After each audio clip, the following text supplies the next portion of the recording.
Hello बच्चों, कैसे हो आप सब। बच्चों मैं विशाल गुप्ता आपका टीचर। इस वीडियो में हम बीकॉम का जो हमारा सब्जेक्ट है ऑडिटिंग एंड सेक्रेटरियल प्रैक्टिस का, उसका unit number 2 secretarial practice continue करेंगे। चैप्टर नंबर 9 जो हमारा चल रहा है emerging issues in company law. ठीक है बच्चों, तो अब इसमें हम डिस्कस करेंगे कॉर्पोरेट आइडेंटिटी नंबर।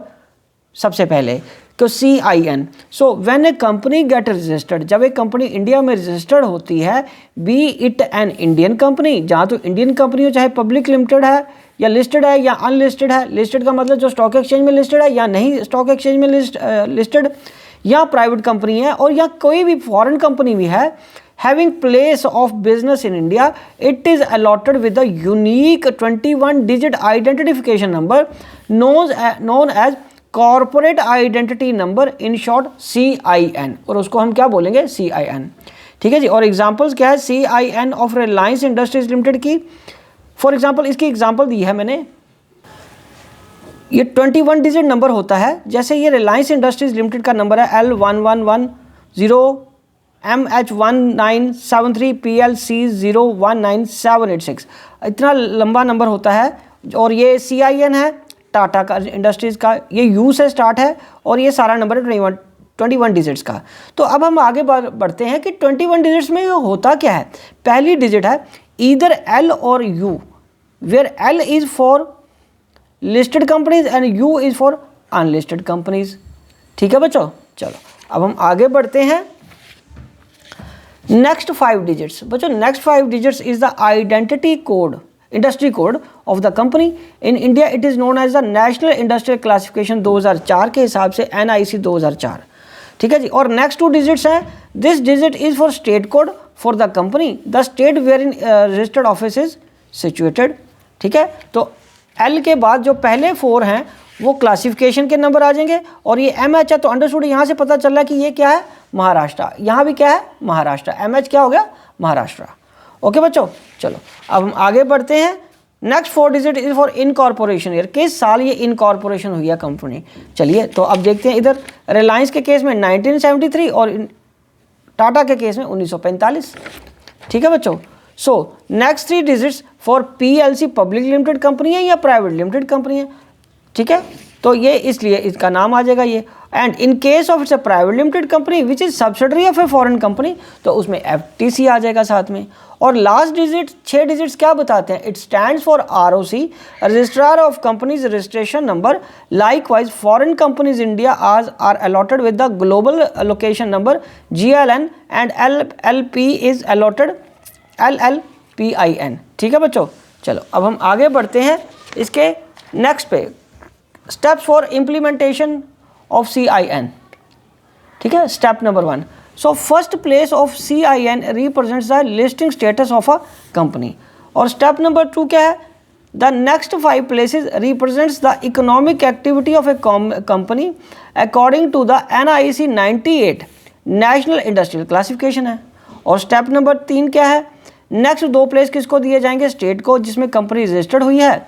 ठीक है जी, और उसको लोकेट किए गए हैं, यहाँ पे ऑफिस लोकेटेड है उनका। ओके, चलो अब हम आगे बढ़ते हैं। स्टेप नंबर 4 में क्या आता है उसका, next 4 places represents the year of the incorporation of the company. Step number 5 में क्या है, the next 3 places represents the ownership of the company. और स्टेप 6 में क्या, last 6 places represents the unique sequential number assigned to every company by the concerned registrar of the company। ठीक है बच्चों, चलो अब हम आगे बढ़ते हैं 4 नंबर पे, director identification number. Director identification number क्या है बच्चों, डायरेक्टर आइडेंटिफिकेशन नंबर होता है every individual who is an existing director और intended to be appointed as a director of the company is required to apply for DIR 3 to the central government for allotment of DIN। This application जो made करनी है वो electronically करनी है। ये अब ना बच्चों डायरेक्टर के लिए, डायरेक्टर का आइडेंटिफिकेशन नंबर पहले हमने कंपनी का करा था, अब डायरेक्टर के लिए भी ये कंपलसरी है, और ये इलेक्ट्रॉनिकली ही एप्लीकेशन फाइल करनी होती है। अब प्रोविजनल DIN जनरेट किया जाता है सिस्टम से, which remains valid for a period of 60 days, और 60 दिन तक वो वैलिड रहता है। और according to this act no person shall be appointed as a director of the company जब तक कि वो ये DIN हासिल ना कर ले। और DIN is not required for direction of directors of foreign company, ये फॉरेन कंपनीज के डायरेक्टर्स के लिए नहीं है, having branch offices in India, जिनके ब्रांच ऑफिसेज इंडिया में हैं।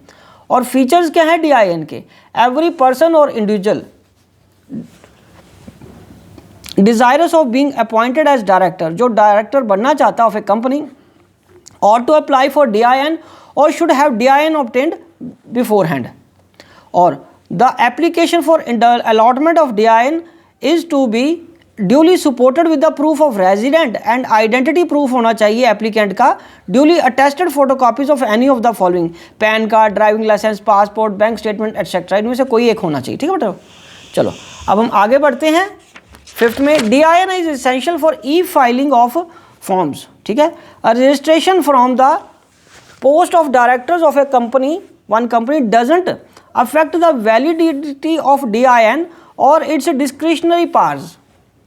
Foreign nationals holding the post of the director in any Indian company is forced by the rules to possess DIN. Only one DIN is needed to appointed as a director of the company on the basis on which an individual can hold an infinite number of directorship in the various companies. So, formalities to be compiled with the appointment of the first director. Check the availability of the DIN of the proposed director.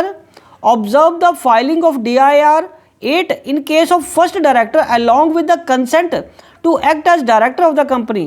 मतलब उसकी DIR की जब application है उसके साथ उसकी consent भी चाहिए।